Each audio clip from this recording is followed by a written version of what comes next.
দেশ এবং দেশের বাইরে থাকা আওয়ামী লীগের বেশ কিছু নেতাকর্মী রীতিমতো গেরিলা প্রশিক্ষণ নিয়েছেন।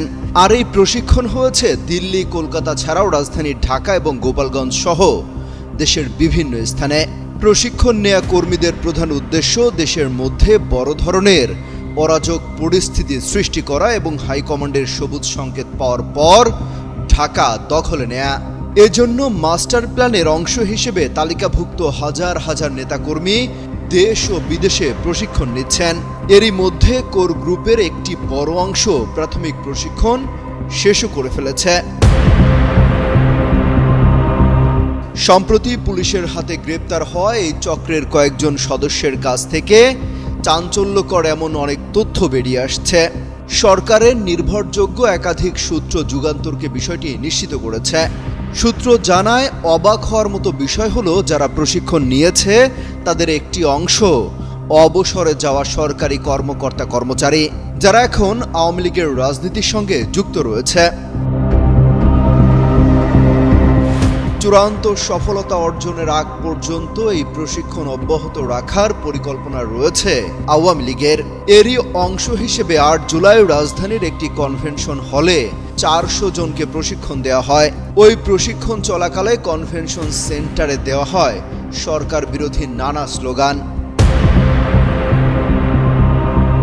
সূত্র জানায়, কনভেনশন হলে প্রশিক্ষণের তথ্য পেয়ে ১৩ জুলাই রাজধানীর একটি আবাসিক এলাকায় অভিযান চালায় আইন প্রয়োগকারী সংস্থার বিভিন্ন ইউনিট। বাংলাদেশের প্রথম 5D AI ইনভার্টার যুক্ত সর্বোচ্চ বিদ্যুৎ সাশ্রয়ী যমুনা এয়ার কন্ডিশন। ওই অভিযানে গ্রেপ্তার করা হয় সোহেল রানা ও শামিমা নাসরিন শম্পা নামের দুজনকে।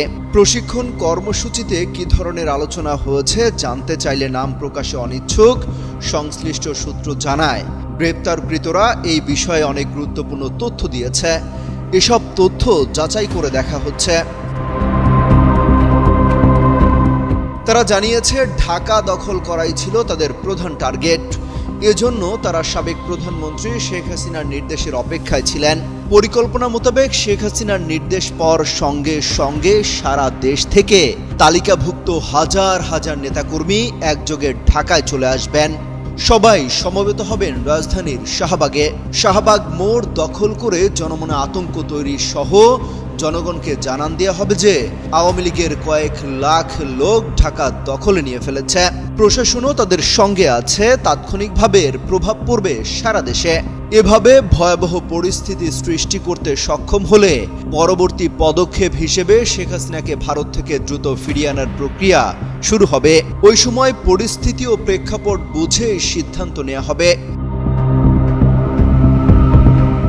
জানতে চাইলে ঢাকা মহানগর গোয়েন্দা পুলিশের গুলশান বিভাগের উপকমিশনার কামরুল হাসান যুগান্তরকে বলেন, এটি একটি অনেক বড় কর্মযজ্ঞ। তদন্তের স্বার্থে এই মুহূর্তে বিষয়টি নিয়ে কিছু বলা যাচ্ছে না, একটু গুছিয়ে নিই, পরে বলবো। তিনি বলেন, এই ঘটনায় শুধু ডিবি নয়, আরও কয়েকটি সংস্থা কাজ করছে। অমিত হাসান রবিন, যুগান্তর নিউজ।